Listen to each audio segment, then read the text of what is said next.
Whoopi Goldberg a demandé si la reine était à l'écoute des affaires royales après l'interview de Meghan Markle avec Oprah Winfrey. Sister Act sera diffusé sur Channel 5 ce soir. Le film de comédie met en vedette Whoopi Goldberg, qui devient une femme marquée après avoir vu son petit ami gangster Vince LaRocca assassiner un informateur.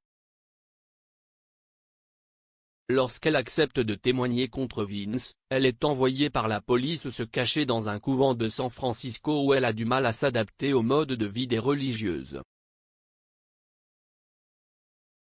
Whoopi est connue pour ses films hilarants et sa comédie, mais elle s'est également exprimée sur des sujets plus sérieux.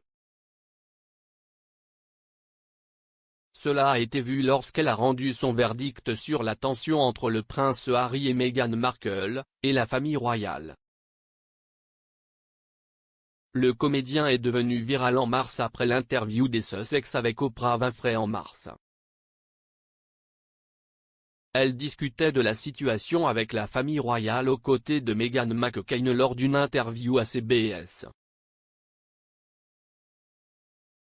Madame McCain a déclaré, « L'expérience américaine est la voie à suivre, et si nous avons deux Américaines, Meghan Markle et Oprah Winfrey, qui terminent à elles seules ce que George Washington et nos homologues révolutionnaires ont fait, je suis tout à fait d'accord. » Après un silence gêné, Whoopi a simplement répondu, « Ok. » Dans l'interview d'Oprah, Meghan a allégué qu'un membre senior de la famille royale avait fait part de ses inquiétudes concernant la couleur de la peau de son fils avant sa naissance. La duchesse a également affirmé qu'on lui avait refusé de l'aide pour sa santé mentale, ajoutant qu'à un moment donné, elle ne voulait plus être en vie. Harry a également affirmé que Charles et son frère William étaient piégés dans la famille royale. Après la diffusion de l'interview, le palais de Buckingham a publié une déclaration disant que la reine était attristée par les allégations, mais a ajouté que certains souvenirs peuvent varier. Commentant l'interview de mars, Whoopi a demandé si la reine était en contact avec toutes les affaires royales. L'actrice a déclaré dans l'émission de discussion américaine The View, « Je ne sais pas, je me demande à quel point tout le monde est vraiment connecté. Si, The Queen, l'a raté avec Diana et qu'elle l'a raté avec Meghan, peut-être qu'elle n'est pas aussi à l'écoute que nous le pensions. Mais je pense qu'il sera intéressant de voir ce qui se passe parce que c'est assez rare pour elle de sortir et de dire quelque chose. Et j'ai pensé je suppose que c'est là que vous en êtes, mais vous voudrez peut-être rappeler aux gens où vous êtes censé vous tenir. Parce que vous avez occupé toutes sortes de postes dans le passé au nom de la monarchie. Et d'accord, elle n'écrit pas toutes ces choses pour elle-même, mais je pense quand même qu'il y a plus à venir. Je ne pense pas que ce soit tout à fait, mais je pense que les gens sont vraiment excités à ce sujet. Après l'interview d'Oprah, divers experts ont analysé comment les accusations de Harry et Meghan pourraient impacter l'image de la monarchie à long terme.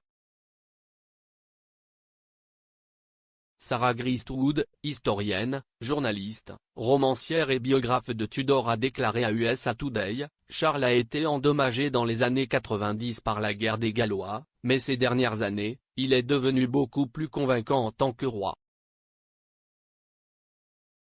En attendant. Mais les mots d'Harry à son sujet semblaient particulièrement suggérer que pas assez n'avait changé. Et si est-il vraiment un danger pour la monarchie? La crise a accéléré le mouvement républicain, a déclaré Anna Pasternak, biographe royale. Elle a déclaré, « La monarchie représente l'impérialisme, le colonialisme et un corps d'élite non élu. Par conséquent, à des moments de petites querelles familiales et de diffusion de linge monogrammé en public, il y a naturellement une montée du sentiment républicain. Il est difficile de sous-estimer la crise actuelle. Nicoletta Gulas, professeur agrégé d'histoire à l'université du New Hampshire, a ajouté, « La question est de savoir si un public qui vénère toujours la reine sera susceptible de tolérer la monarchie lorsqu'elle est dirigée par le prince Charles, sa femme, Camilla, la duchesse de Cornouailles. » Caroline Harris, auteure et historienne à l'Université de Toronto, a donné une vision plus positive de la monarchie, affirmant qu'elle avait survécu à des crises similaires à celle-ci auparavant. Elle a déclaré, « L'histoire royale indique que la monarchie a pu survivre à un monarque personnellement impopulaire si l'institution reste forte. La monarchie sait s'adapter et se réinventer.